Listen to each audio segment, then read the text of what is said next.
Amigas e amigos, eu sou Oswaldo Bertolino, jornalista, escritor, historiador.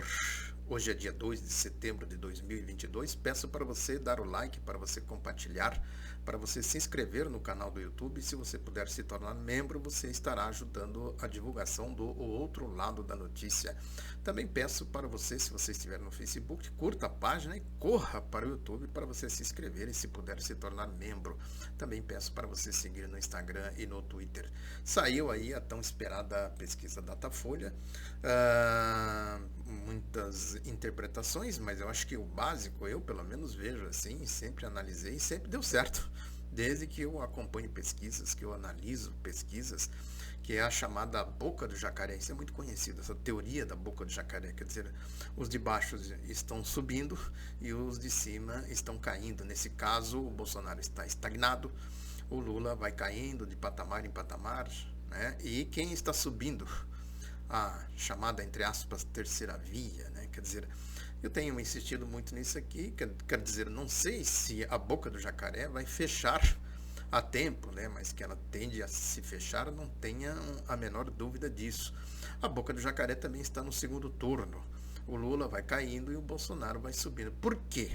Aí tem uma questão essencial, né? Porque o jogo da direita tem um espectro, né? A ideologia da direita vai formatando campos políticos e, naturalmente, a lógica da direita é isolar a esquerda, né? Para depois derrotá-la. Então é essa que é a tendência que a gente está observando, que eu venho falando disso há muito tempo mesmo, né? Porque o trabalho de campanha eleitoral, o trabalho do debate político, ele tem que ser constante, tem que ser amplo. Nas redes sociais o bolsonarismo ganha, a direita de uma maneira geral ganha exatamente porque eles não têm compromisso com a verdade, com os fatos. Tem também o fator econômico, corrupção, no caso do bolsonarismo. Ninguém é bolsonarista, ninguém se envolve com o bolsonarismo ideologicamente se não for para tirar algum tipo de vantagem na roubalheira, na corrupção, né? Lógico que tem uma parte aí que é exatamente aquela história da subjetividade capturada, né?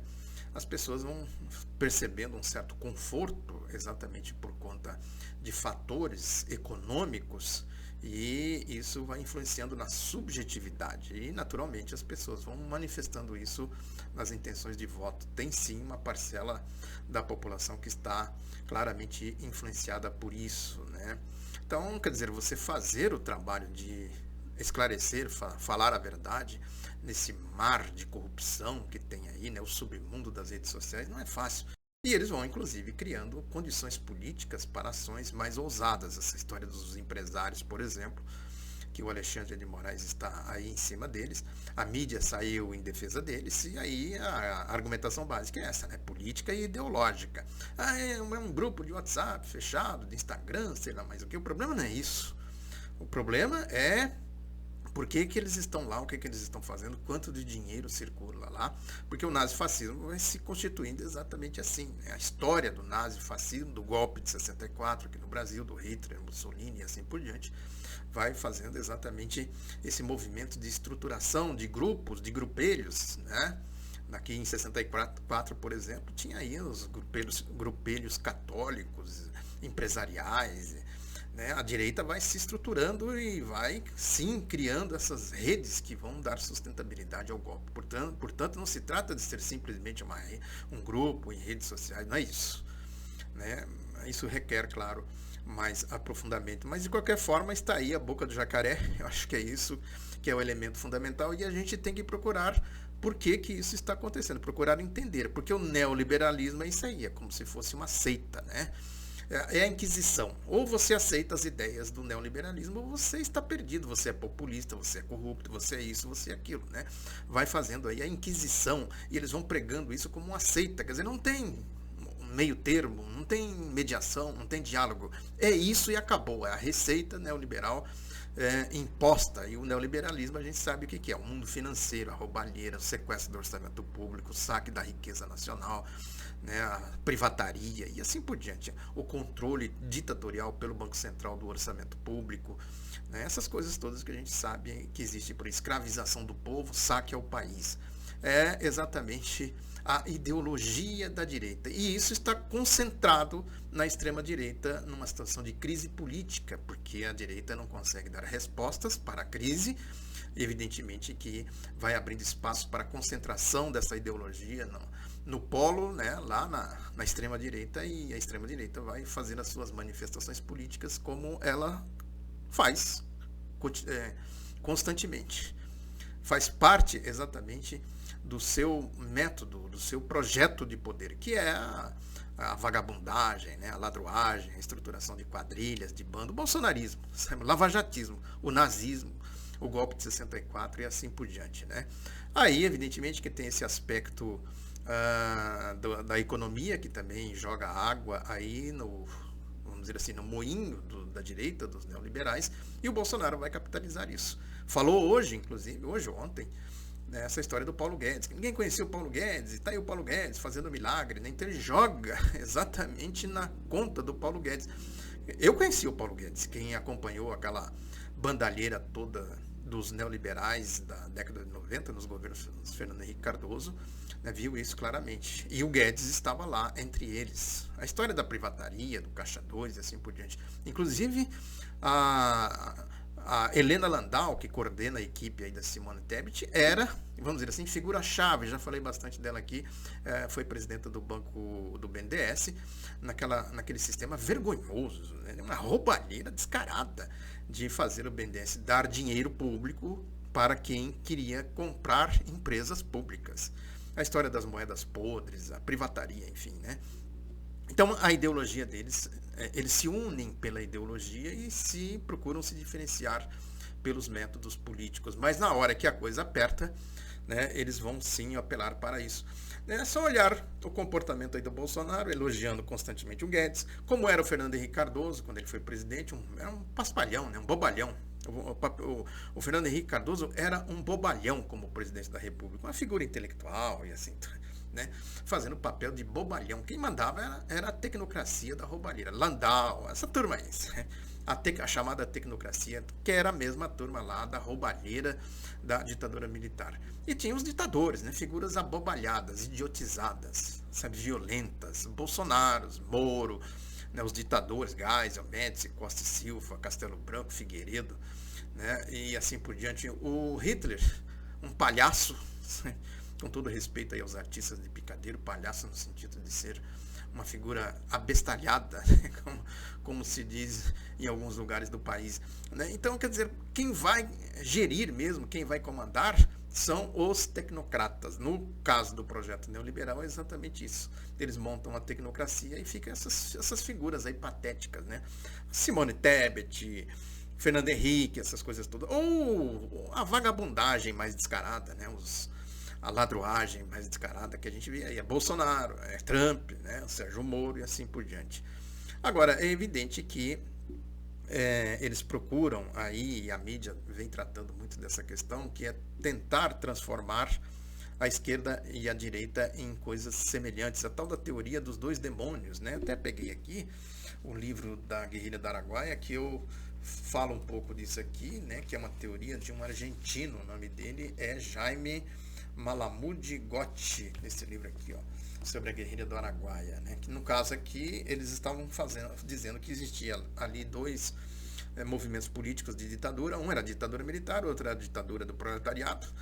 Essa idiotice que se fala por aí, né? Mas esquece da palavrinha mágica, ditadura democrática do proletariado. Quando você vai discutir isso, eu quero ver. Tira o democrático aí e explique como é que fica a ditadura do proletariado sem o democrático. E põe o democrático, nós vamos ver como fica a ditadura democrática do proletariado. Portanto, é exatamente a vulgaridade. A extrema-direita é alimentar a direita e a extrema-direita vai ficar constantemente batendo nisso, né? Tem um outro elemento que eu acho que é importante a gente situar aqui, que existe sim uma crise do sistema que inviabiliza, inclusive, projetos social-democratas. O Estado de Bem-Estar Social na Europa, ou propostas keynesianas, como queiram, que é exatamente uma tentativa de administrar a crise do capitalismo com alguma concessão social. Na crise, eles vão buscar, sim, arrancar o couro do povo, saquear o país, sabe, com toda a demagogia que a gente sabe. Ou seja, nas eleições todo mundo vira de direita, de esquerda. Sabe? todo mundo é comunista, estão defendendo os valores comunistas, democracia, progresso social, né? Essas coisas, desenvolvimento, combate à homofobia, misoginia, ao racismo, quer dizer, toda a pauta da esquerda está na boca da direita, porque eles não têm consequência, eles não vão dizer o que eles pretendem fazer, né? Então eles precisam se apropriar da pauta da esquerda e vai dizer que a esquerda defende a ditadura do proletariado, essas coisas, essas bobagens que eles andam falando por aí. Inclusive tem gente de esquerda que fala muito isso, né? Agora é preciso, para se entender o que é ser de esquerda, é preciso buscar a raiz da coisa.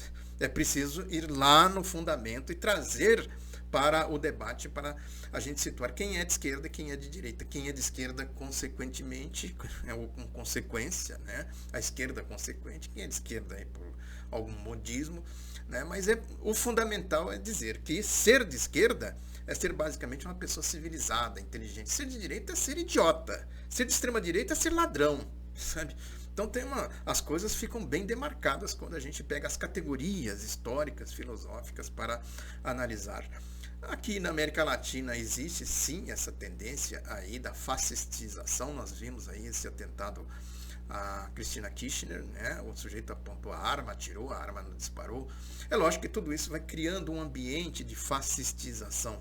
O lavajatismo a gente sabe que se espalhou aí pela América Latina. A Cristina está sendo vítima, sim, lá de um lavajatismo, tal qual essa vagabundagem aqui de Sérgio Moro, Deltan Dallagnol fez aqui no Brasil.